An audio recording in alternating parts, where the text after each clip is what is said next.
Barbara Holland, Barb to her friends, is a fictional character in the American science fiction horror series Stranger Things. Nobody would have thought that this conservative, sensible, and unapologetic girl would amass a cult following, since only appearing in a handful of scenes, and that her tragic end would create such a huge impact.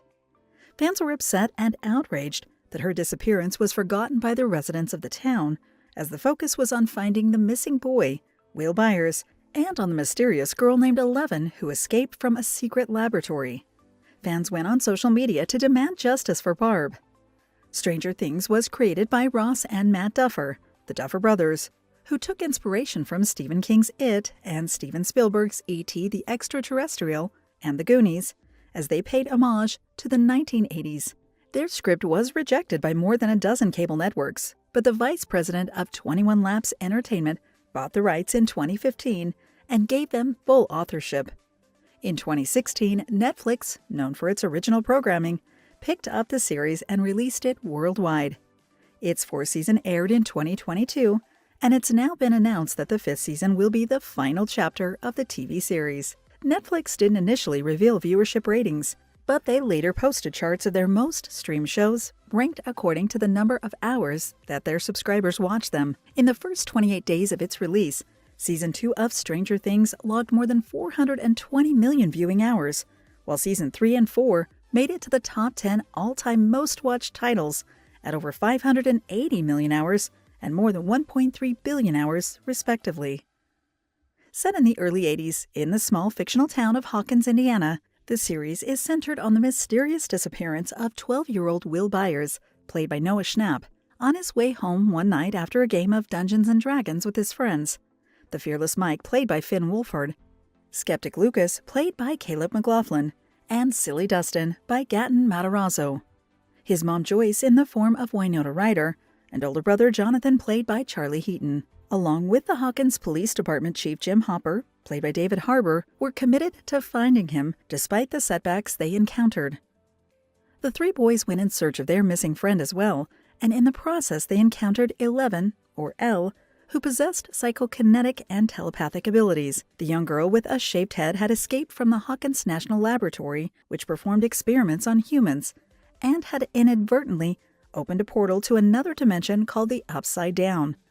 Meanwhile, Dr. Martin Brenner, Matthew Modine, the director of the secret lab, and his team were doing everything they could to recapture Elle and cover up the actions of a Demogorgon, a creature from the Upside Down that was on the loose and preying on the residents of Hawkins. The character of Barb was introduced in the first episode of Season 1 of Stranger Things as someone who was smart and had a good head on her shoulders. She had ginger hair with freckles and wore a pair of wide-framed eyeglasses. She was first seen wearing a plaid shirt with ruffles on the collar and down the front paired with high-waisted, loose-fitting jeans as she and her best friend were walking in the school hallway before class started. Barb seemed happy for Nancy, Natalia Dyer, who was teasing her about her relationship with the popular jock, Steve, played by Joe Keery. He was an unlikable guy who had an antagonistic personality. As Nancy and Steve began dating, Barb was wary of what it could mean to their friendship and asked Nancy not to forget about her. Steve invited Nancy over to his house as his parents would not be home that night. Nancy didn't want to go by herself and asked Barb to accompany her. She instructed Barb to inform her parents that she would be staying at her place to study. Barb was reluctant, but still drove her friend over to Steve's place, although they parked 3 blocks away from the house, as Nancy was afraid the neighbors might see them. She changed her mind at the last minute and planned to just drop Nancy off, but the latter insisted that Barb should keep her promise, trying to convince her that they would have a great time. But Barb said that Steve just wanted to get into her pants. Nancy then wanted Barb to act as her guardian and make sure that she would not get drunk and do something stupid. The two girls, along with Steve and his friends, hung out by the swimming pool. Nancy convinced Barb to shotgun a beer after she did it successfully. Barb tried doing it but cut her hand in the process. After tending to her wound, she saw Nancy dripping wet from having fun in the pool and was on her way to Steve's bedroom upstairs to change into some dry clothes. Barb tried to dissuade her, but since Nancy was sure of herself and looking forward to being with Steve, she told Barb to go home as she would be fine. Barb sat on the diving board, perhaps contemplating if she should leave her friend or wait for her. Even with the bandage on, drops of blood trickled from her wound into the water, and its scent attracted a demogorgon lurking nearby. The monster grabbed her, and the next thing she knew, she was in the pool that was empty of water but filled with vines. Upon seeing the hideous creature, she screamed and tried to climb out of the pool to escape, but the demogorgon dragged her down. The following morning, Nancy was worried when Barb didn't show up at school and was nowhere to be found. She learned from Barb's mom that her friend didn't make it home after the party, so went back to Steve's place to search for clues. Nancy saw that Barb's car was still parked where they left it the previous night. She went further into the woods, but ran away after seeing a creature without a face. Fearing that something terrible had happened to Barb, she told her mom. The police thought that Barb just ran away, but Nancy knew that her friend wouldn't do something like that. She felt that no one was taking her seriously about Barb's disappearance, with her boyfriend Steve more worried about getting into trouble with his parents if they found out about them drinking beers at the party than Barb, who went missing. She turned to Jonathan. She asked him about the photos that he had secretly taken behind the bush that night, particularly the one in which Barb was sitting by the pool, as a creature similar to the one she saw in the woods was also captured on film.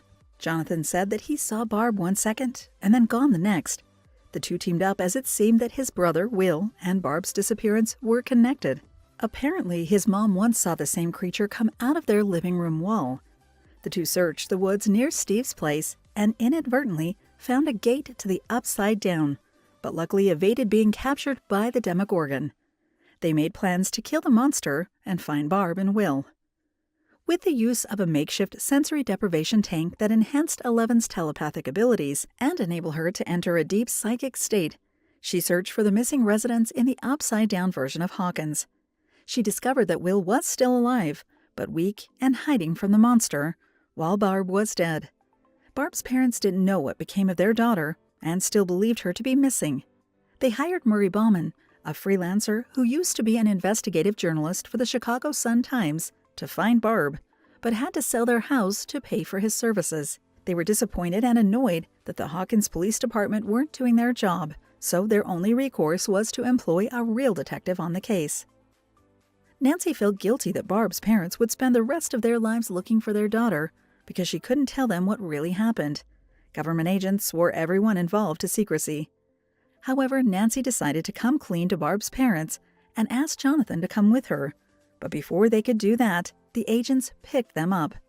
They knew what the two had been up to, as their phone calls were monitored. Jonathan and Nancy were brought to the lab, and its new director, Dr. Sam Owens, admitted that Barb died in the Upside Down, but it was something that they couldn't divulge to the public because they didn't want foreign governments, particularly the Russians, replicating what was created at the lab. Nancy secretly recorded their conversation and gave a copy to Murray as they disclosed the truth about the Hawkins lab. However, they needed to make the story believable to the public so that they could bring down those responsible for the death of Barb. True enough, when the tape was released, the lab was closed down. As the story goes, Barb died from exposure to an experimental chemical gas that caused asphyxia, a condition that deprived the body of oxygen, the gas having leaked into the grounds from the lab. Barb was given a funeral, and her parents found closure. Season 1 of Stranger Things was a phenomenal hit, and of many breakout stars of this show, the most surprising was perhaps Shannon Purser, who played the role of Barbara Holland. With only a few scenes, her character still became a fan favorite, and her death a trending topic online. Barb was gone, but not forgotten, as fans of the show couldn't seem to stop talking about her online. Some were puzzled by the interest she had been receiving, as there was nothing really special about her. Being unpopular or unassuming was actually what made people like her. She was unapologetic about who she was, and didn't try to conform to what others believed was cool. She remained devoted and fiercely loyal to her friend, despite the latter only being concerned about her own feelings and interests. It was said that her character was more relatable and real, as at one point in their lives, everyone must have been taken for granted, overlooked, or ditched. The actress who played her had said that most people had experienced being the one who felt they behaved with common sense only to get the short end of the stick. Barb was a supporting role, but a lot of people rallied around her and even demanded justice for her tragic end. Many felt bad that everyone in Hawkins seemed to have moved on, or simply didn't care that Barb was missing. It appeared that it was only her best friend who was worried about her, and wanted to get to the bottom of things and find her. Season 2 addressed this concern, as Nancy echoed the sentiment of fans in wanting justice for Barb.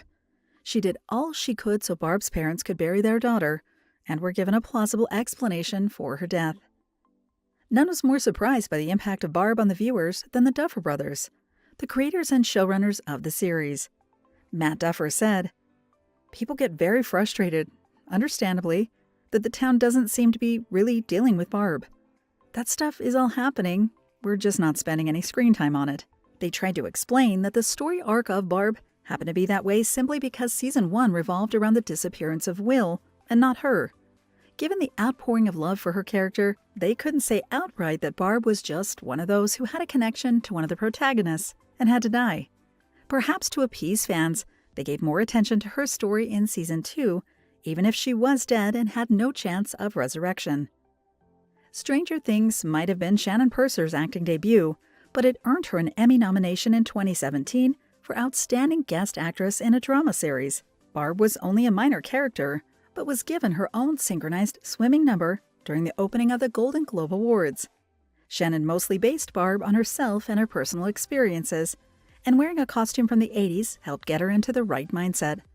She played Barb as someone who was very independent and confident in her reasoning and logic, and was the voice of reason to her best friend.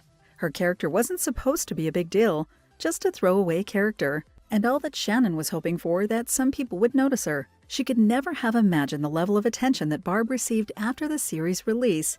It all felt surreal to her. The fans' response to Barb was incredible, as they made gifs, memes, and even merchandise. One of her favorite was fan art, as she was sort of an artist herself and liked to draw. She appreciated how the fans created their own version of the characters and the show by way of posters and paintings. As an actor, it meant a lot to her that people connected deeply with her character. Season 4 introduced Vecna, a monster from Upside Down, which had movable vines protruding from its body and was preying on people's guilt or trauma to control their minds. Vecna held Nancy in a trance and forced her to remember how her best friend was left alone to die because of her. She found herself at the pool where Barb died and saw her decaying body covered in vines with slugs coming out of her mouth. Fortunately, she was able to get past her feelings of guilt and focused on what needed to be done to counter the plans of Vecna. Shannon's appearance in Stranger Things catapulted her to fame and opened a lot of opportunities for her. She appeared in the CW's Riverdale, a supernatural horror crime series based on the characters of the comic book Archie, portraying the role of Ethel Muggs, a Riverdale high school student, in a recurring capacity from when the teen series premiered in 2017. Her other projects included NBC's musical drama Rise, 2018, adult animated comedy Final Space, 2018 to 2019, the HBO docuseries Equal, 2020, and Netflix's Sierra Burgess is a Loser, 2018, in which she played the titular role. When asked if she was worried about being typecast in a character similar to Barb, she said, "It would be inauthentic to just want to leave her behind and do the quickest thing I can find to differentiate myself from her." When choosing projects, she wanted those materials that spoke to her, so it didn't really matter if her character would be like Barb. However, she was also looking forward to showing her versatility as an actor. Thank you for spending some time with us. Make sure to like and subscribe so you never miss another video. We also handpick these videos, which we recommend you watch next. You can talk to us on all social medias or ask a question in the comments below. Thank you for being with us, and we'll see you back tomorrow.